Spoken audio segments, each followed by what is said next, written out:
Moi, sur place, j'ai été témoin de crimes de guerre. J'ai vu beaucoup de crimes de guerre. Les seuls crimes de guerre que j'ai vus pendant les jours où j'étais sur place ont été perpétrés par des militaires ukrainiens.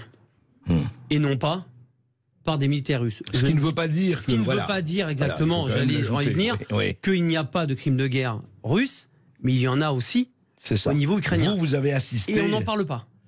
Ouais. C'est ça, moi. Quand je suis rentré en France, j'ai été extrêmement choqué, même des personnes qui sont invitées sur les plateaux télé à droite à gauche.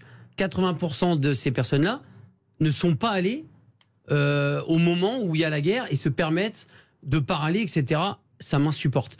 Parce que entre ce que je vois et ce que j'entends sur les plateaux télé et ce que j'ai vu sur place, il y a une autoroute. Pour moi, c'est abominable. Je vais par exemple parler des militaires Azov. Les militaires Azov, à la base... Mais vous avez vu où ils sont partout? Ils sont partout. Ah, pas seulement à Azovstal, ou etc.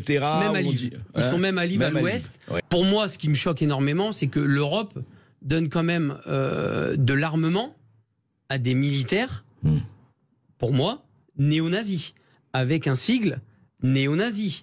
On n'en parle pas, il suffit de regarder, c'est un ancien sigle SS, qui est brandi partout en Ukraine, et ça pose... on le voit partout. Partout, et ça ne pose aucun problème. Moi, j'ai travaillé avec ces gens-là, je leur ai donné des médicaments, etc. Vous savez quelles étaient leurs conversations devant moi?